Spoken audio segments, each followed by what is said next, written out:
Today's episode of Big Mike Can Do, we're gonna put this truck through this gate in one of those docks over there.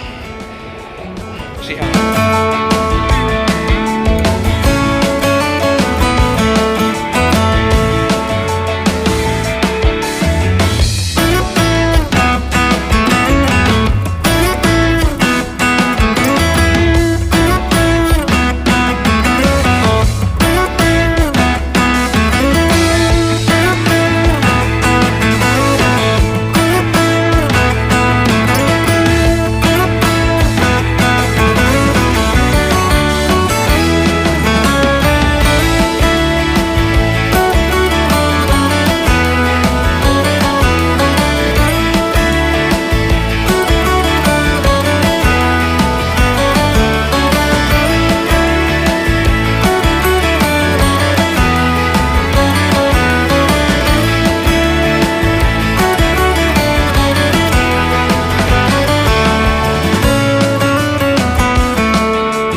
I'm waking up in the desert this morning.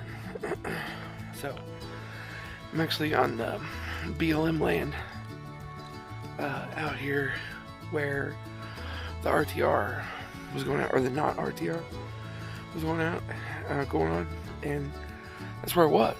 So, I'll tell you that story in a minute.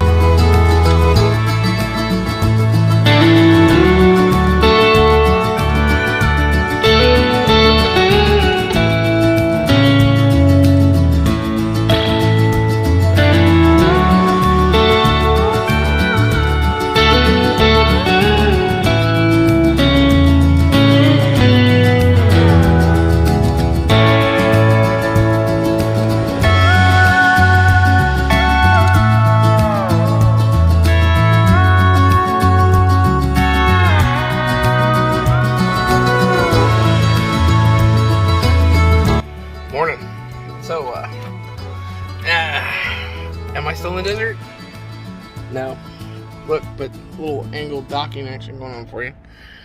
Not every morning can be as perfect as this morning was, or as yesterday morning was, or as perfect as the morning before that wasn't as perfect. So, anyway, I have a story to tell. Alright, so my story.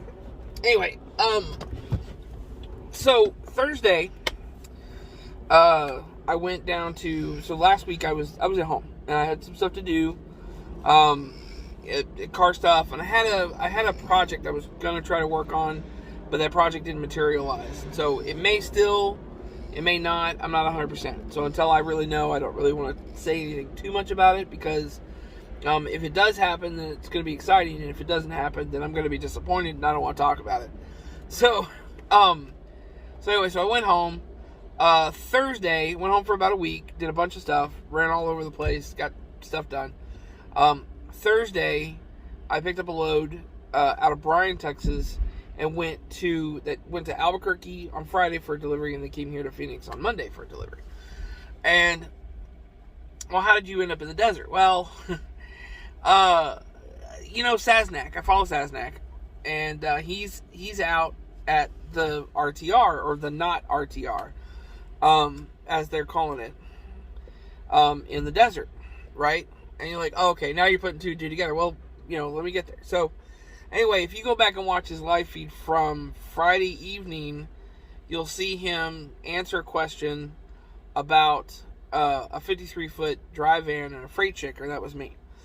And so I started thinking about it. I'm in Albuquerque, and I'm going to Phoenix, which I started looking at Quartzsite to see how far it was. It was about an hour and a half away, because I was going to park in Tonopah for my delivery on Monday, and I was going to have to do a 34-hour restart. It was like 34-hour restart at a big truck stop, which I've done hundreds of times now, or 34-hour restart in the desert.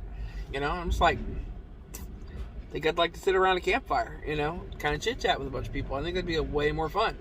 And it's a very open environment, and it was very open when I got there. Very open environment and everything, and I knew I was welcome if I wanted to go out there. And so finally I decided, let's try it. So I got up the next day, got up Saturday morning, drove down to Tonopah, put fuel in the truck, got a big old burrito, and then kind of sat there looking for a place. And the biggest problem is, in Sasnak's answer about whether or not there was room for a 53-foot dry van, he said you could park out on the street, on the road, and walk in. And it's about 200 yards to walk in.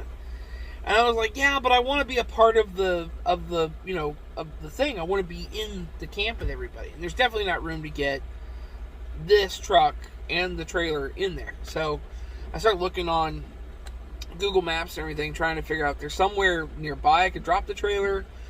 I thought about dropping it at a truck stop, and then it's dangerous at a truck stop, it could get stolen. And I thought, well, what, as I'm going, so thinking about it, I started thinking, what about somewhere else out there in the desert on BLM land? Is there a place I could maybe drop it, on BLM land? And I don't recommend doing this at all.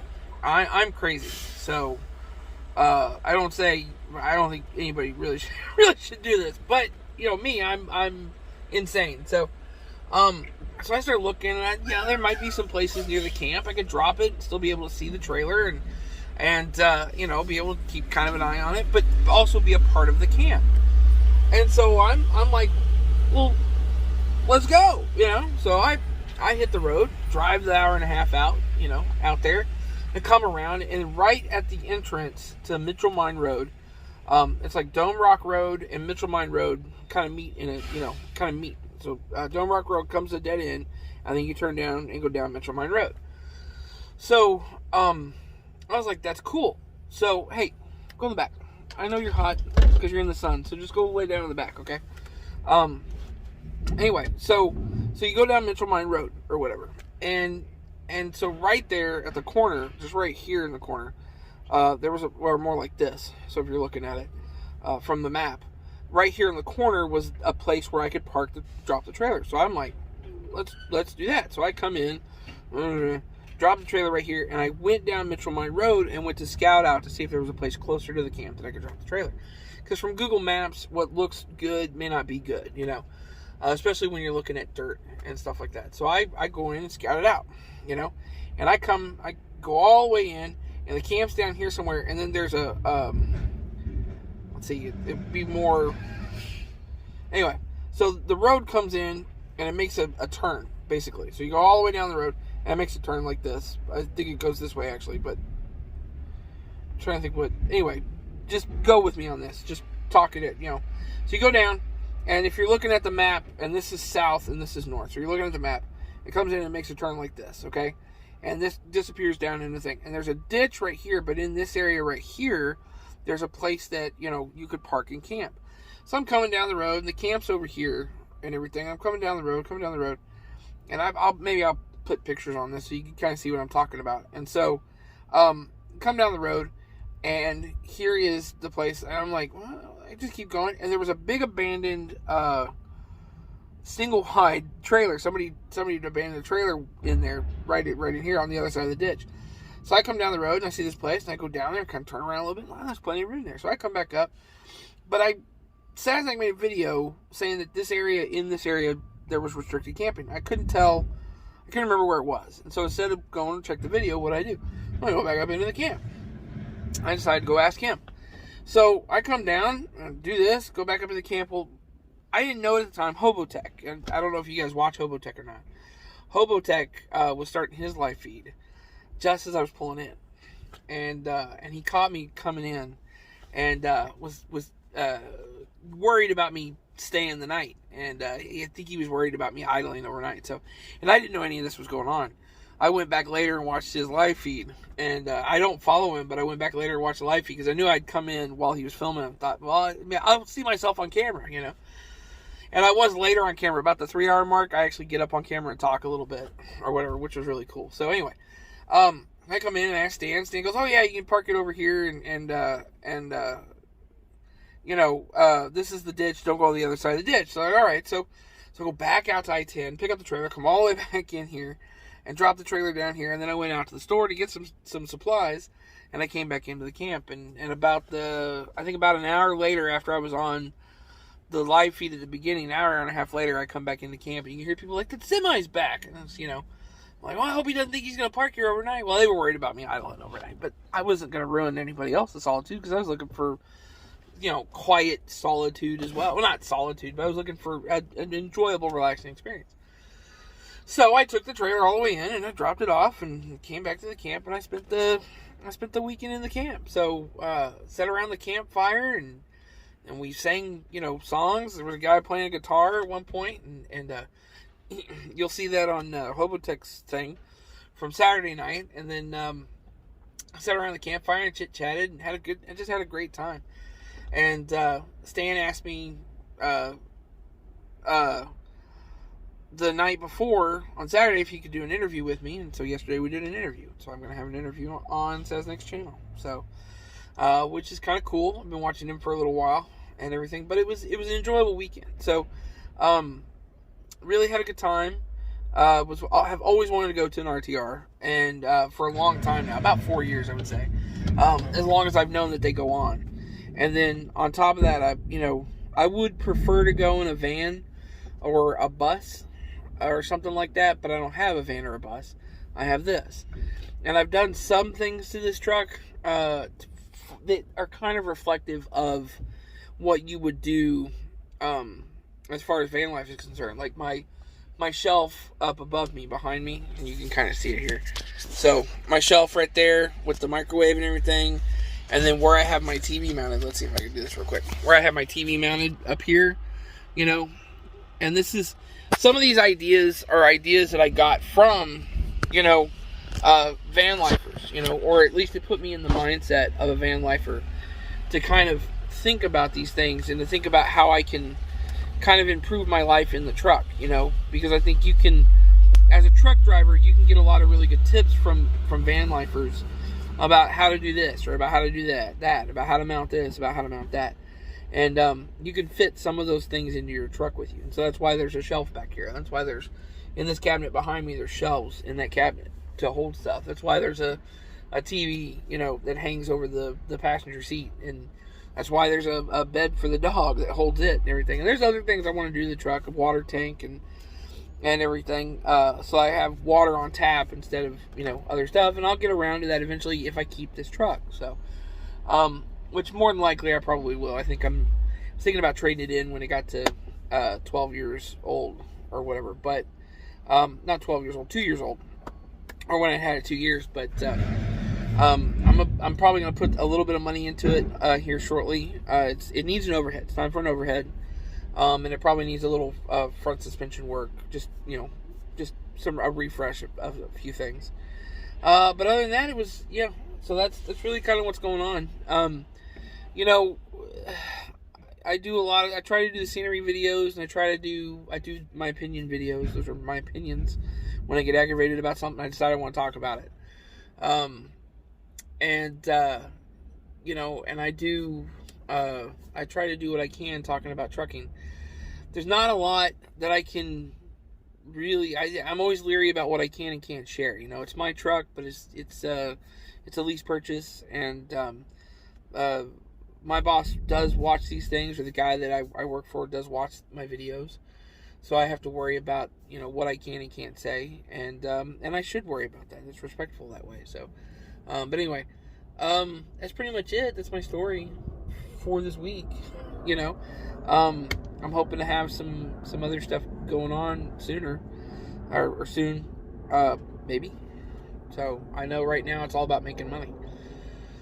So I might do that. I might do a cost breakdown. We did that on the interview with Stan or Sasnak, and so I might do a cost breakdown of like what it cost me to run this truck and everything in another video later on. But because somebody might enjoy knowing that. So anyway, that's pretty much it. I don't really have anything else to talk about. We're in Phoenix. We're looking for loads coming out of Phoenix. I've got to run over to Danny's. I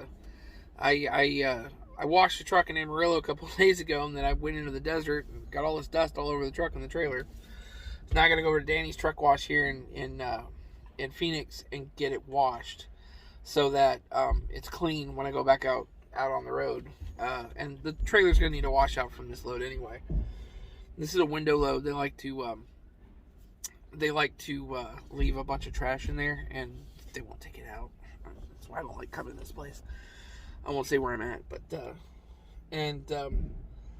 so I usually have to go over to Danny's and have it washed out. It's sometimes there's some broken windows. You gotta have the glass cleaned out. It's easier to get them to do it. So anyway, that's it. Not really anything else to talk about. But you know the drill. Keep your shiny side up. See you guys down the road.